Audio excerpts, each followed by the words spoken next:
Hello everyone, good morning. Breakfast কৰিলেনে বাৰু?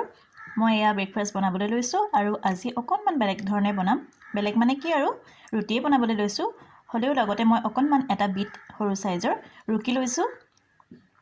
এয়া জোখমতে আটা ললোঁ, তাতে অকণমান দি দিছোঁ নিমখ আৰু এয়া দেখিছে নহয় বিটটো যে মই ৰুকি ললোঁ আৰু সেই বিটখিনিও মই ইয়াতে দি দিছোঁ আৰু এতিয়া ধুনীয়াকৈ সানি ল'ম।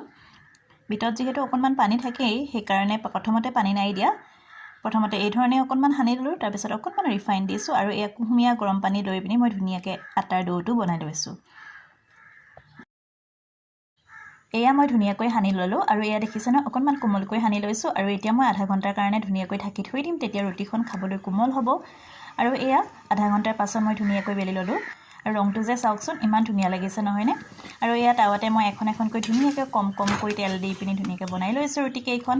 আৰু এয়া দেখিছে নহয় হৈ গ'ল। খাবলৈ যে সঁচাই বহুত বেছি ভাল লাগে আৰু ল'ৰা ছোৱালীক যে এইদৰে বনাই খুৱাবই, যিহেতু সিহঁতি চব্জি খাই বেয়া পায় আৰু বিটৰ গুণাগুণৰ কথাটো সকলোৱে জানেই। আৰু এয়া চাওকচোন মোৰ প্লেটখন আজিৰ ব্ৰেকফাষ্ট কৰাৰ। এয়া মই অকণমান ফ্ৰেঞ্চবিনৰ চব্জি লৈছোঁ আলুৰ লগত আৰু এটা আমলেট বনাই লৈছোঁ আৰু চাটনি। আৰু আজিৰ ব্ৰেকফাষ্ট আমি এইদৰে কৰিলোঁ। মোৰ এই অকণমানৰ ভিডিঅ'টো চাই আপোনালোকৰ কেনেকুৱা লাগিলে জনাব দেই। কমেণ্ট কৰিব, লাইকো কৰিব আৰু লগতে পেজখন ফ'ল' কৰিবলৈ নাপাহৰিব। Bye bye.